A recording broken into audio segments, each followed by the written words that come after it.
अब 7,000 kilometre America में भीतर घुसकर ईरान करेगा अटैक और पहला टारगेट होगा अमेरिका का कैलिफोर्निया। और ये टारगेट ईरान ने लॉक कर दिया है। और शायद इसी आशंका में अब जबकि अमेरिका में एक बड़ा फिल्मी आयोजन होगा, ऑस्कर समारोह, इसे लेकर भी एफबीआई ने जो आशंका जाहिर की है, इसे लेकर सुरक्षा अब चाक चौबंद कर दी गई है। क्योंकि ऑस्कर एक ऐसा आयोजन है जहां दुनिया भर की तमाम बड़ी फिल्मी हस्तियों की मौजूदगी होती है और इसीलिए भी इस तरह की सुरक्षा को बिल्कुल चाक चौबंद रखने के निर्देश दिए गए हैं। लेकिन सबसे अहम सवाल ये कि ईरान के पास 2,500 से 3,000 किलोमीटर तक मार करने वाली मिसाइल ही मौजूद हैं, फिर वो 7,000 किलोमीटर अमेरिका में घुसकर हमला कैसे करेगा?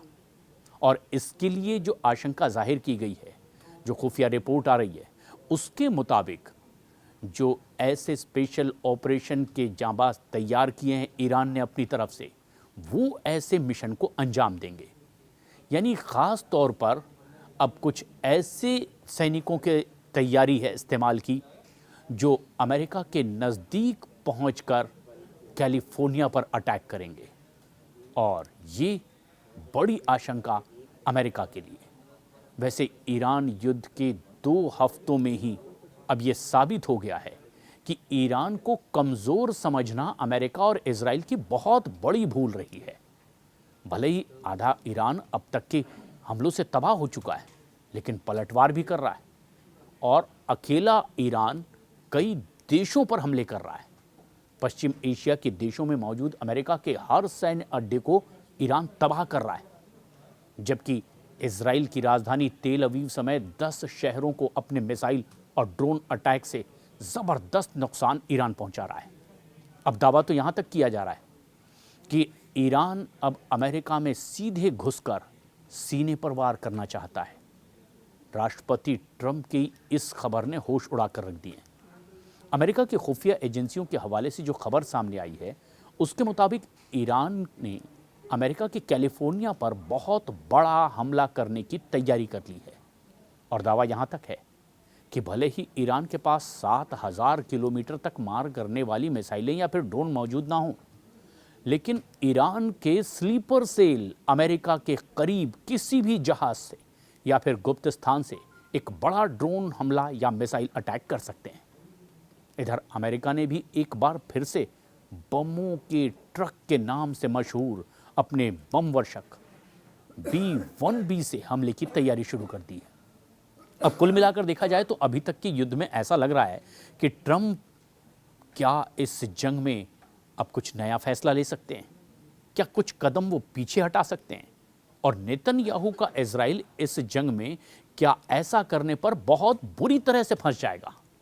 और अगर ईरान ने किसी भी तरह से अमेरिका के ऊपर मिसाइल या ड्रोन अटैक कर दिया तो ये शायद इतिहास में पहली बार होगा कि अमेरिका के एक दुश्मन ने 7,000 किलोमीटर की दूरी तय करके अमेरिका पर यह हमला किया हो। लेकिन अब सवाल ये उठता है कि आखिर ईरान अमेरिका में घुसेगा कैसे और घुसकर उस पर इतना बड़ा हमला करेगा कैसे। अमेरिका की खुफिया एजेंसियों को ऐसा इनपुट मिला है कि अब पूरा अमेरिका इस हमले को लेकर के चौकन्ना हो गया है। अमेरिका की एजेंसी एफबीआई ने कैलिफोर्निया की पुलिस और कानून प्रवर्तन एजेंसी को एक अलर्ट जारी किया है। इस रिपोर्ट के मुताबिक ईरान अमेरिका के द्वारा किए गए हमलों के जवाब में अमेरिका के पश्चिमी तट पर खास तौर पर कैलिफोर्निया को निशाने बनाने जा रहा है। और ये एक बड़ी योजना ईरान की है। खुफिया जानकारी के मुताबिक ईरान समंदर में किसी अज्ञात जहाज से ड्रोन लॉन्च कर सकता है और सीधे हिट करेगा कैलिफोर्निया को। और ये अचानक हमला कभी भी हो सकता है, इसकी ईरान तैयारी कर रहा है। हालांकि एफबीआई ने यह साफ कर दिया है कि उसके पास हमले के सटीक समय, टारगेट, तरीका क्या होगा, इसकी कोई ठोस जानकारी अब तक नहीं है। लेकिन खुफिया रिपोर्ट से ये संकेत मिल रहे हैं कि रूस ईरान को अमेरिका के युद्धपोतों और विमानों की सटीक लोकेशन साझा करता जा रहा है और इससे ईरान को जवाबी हमला करने में बहुत मदद मिल रही है। ईरान की रणनीति अब असीमित युद्ध की ओर बढ़ती चली जा रही है। अब तक हमले टारगेटेड थे और टारगेट थे अमेरिका के वो बेस जो खाड़ी देशों में मौजूद हैं। एक एक कर ऐसे कई देशों को ईरान ने निशाना भी बनाया, लेकिन इसके बाद अब अपने टारगेट को आगे बढ़ाता दिखाई दे रहा है ईरान। उसकी रणनीति कुछ ऐसा ही इशारा कर रही है और सर्वे सर्वा ईरान की ये कह भी चुके हैं कि अब जो मासूमों का खून बहाया गया ईरान में, उसका बदला लेने का वक्त आ गया है और ऐसा वो कर रहेंगे। और इसके कई कारण भी हैं। ईरान चाहता है कि अमेरिकी जनता युद्ध के खिलाफ हो जाए और इस रणनीति के तहत वो अमेरिका पर अटैक करेगा, ताकि माहौल अमेरिका में कुछ ऐसा बने कि अमेरिका के लोग ही भड़क जाएं ट्रंप के खिलाफ। और अमेरिका की धरती पर हमला होता है तो राष्ट्रपति ट्रंप पर युद्ध रोकने का दबाव बढ़ेगा लोगों की ओर से। यानी ईरान एक मनोवैज्ञानिक युद्ध की तरफ भी बढ़ता दिखाई दे रहा है। अमेरिका से भीषण बदले भी ईरान हर हाल में चाहता है। सुप्रीम लीडर अली खामनेई और दूसरे टॉप कमांडरों की मौत का बदला लेने के लिए भी ईरान अपने स्लीपर सेल्स और साइबर हमलों के जरिए अमेरिका के भीतर घुसकर एक बड़ा नुकसान पहुंचाने की ताक में है। ईरान के नए नेतृत्व ने तो अब कसम खा ली है, यानी मुस्तफा खामनेई ने, कि अमेरिका को उसकी अपनी ज़मीन पर भारी कीमत चुकाने को वो मजबूर कर देंगे। यानी अब पूरा अमेरिका ईरान के टारगेट पर आ चुका है। ईरान सीधे तौर पर अमेरिका की सैन्य शक्ति के बराबर नहीं है, लेकिन वो अपने मिसाइल भंडार और ड्रोन तकनीक का उपयोग करके अमेरिका के तमाम क्षेत्रीय प्रभाव को बहुत गहरी चोट भी पहुंचाता चला जा रहा है। एक के बाद एक ऐसे कई गल्फ कंट्रीज में मौजूद अमेरिकी बेस को उड़ाता जा रहा है। एक बड़ा झटका अमेरिका को तो पहले ही लग चुका है। अमेरिकी राष्ट्रपति डोनाल्ड ट्रंप ने FBI की तरफ से अलर्ट में जताई गई चिंताओं को वैसे सिरे से खारिज कर दिया है। वैसे वो पहले भी करते आए। दावा तो यहाँ तक ट्रंप ने कर दिया कि अब ईरान जंग हार चुका है, अमेरिका बस कभी भी इस बात का ऐलान कर सकता है। लेकिन जब उनसे ये पूछा गया कि उन्हें अमेरिका के अंदर ईरान के बदले की कार्रवाई का डर है, तो ट्रंप ने जवाब दे दिया, नहीं, मुझे ऐसा कोई डर नहीं। लेकिन इस बीच अलर्ट मिलने के बाद कैलिफोर्निया में सुरक्षा और ज़्यादा कड़ी कर दी गई है। और इसी के बीच एक बड़ा आयोजन है दुनिया का ऑस्कर समारोह, यानी दुनिया भर की बड़ी नामी गिरामी फिल्मी हस्तियों की इस ऑस्कर समारोह में मौजूदगी होती है। अगर वेस्ट कोस्ट में इस तरीके के हमले की तैयारी ईरान कर रहा है, तो फिर लॉस एंजल्स पर भी खतरे के बादल, और इसीलिए लॉस एंजल्स में अब सुरक्षा और चाक चौबंद कर दी गई है। यहीं पर आयोजित होने वाला है ये ऑस्कर समारोह, 98th ऑस्कर समारोह, और इसके लिए अब सुरक्षा चाक चौबंद कर दी गई है, क्योंकि सीधे चेतावनी अब ट्रंप प्रशासन के लिए है।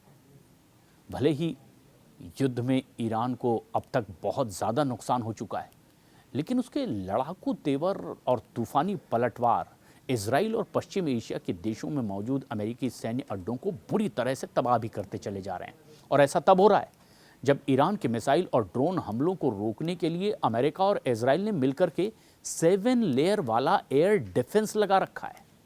लेकिन इसके बावजूद ईरान की मिसाइलें और ड्रोन अमेरिका और इजराइल पर भारी पड़ते दिखाई दे रहे हैं, यानी पलटवार भी बराबरी का हो रहा है। इधर दूसरी तरफ ईरान के तूफानी पलटवार से बौखलाए अमेरिका और इजराइल ने 20 गुना हमले अब ईरान पर करने शुरू कर दिए हैं। अमेरिकी सेंट्रल कमांड यानी कि सेंटकॉम के मुताबिक ब्रैंड कूपर के अनुसार ऑपरेशन एपिक फ्यूरी के तहत अब तक ईरान में 5,500 से ज़्यादा ठिकानों पर हमले किए जा चुके हैं।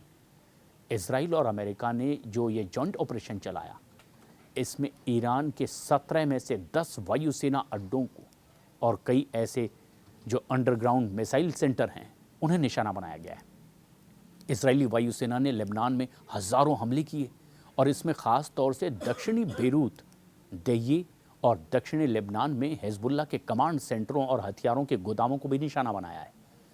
अकेले अगर 10 मार्च की बात करें तो इजरायली जेट विमानों ने तेहरान और इस्फान में ही 170 से ज़्यादा भारी बम गिराए, जबकि अमेरिका ने समंदर से सैकड़ों टॉम हॉक क्रूज मिसाइलें ईरान पर दाग दी।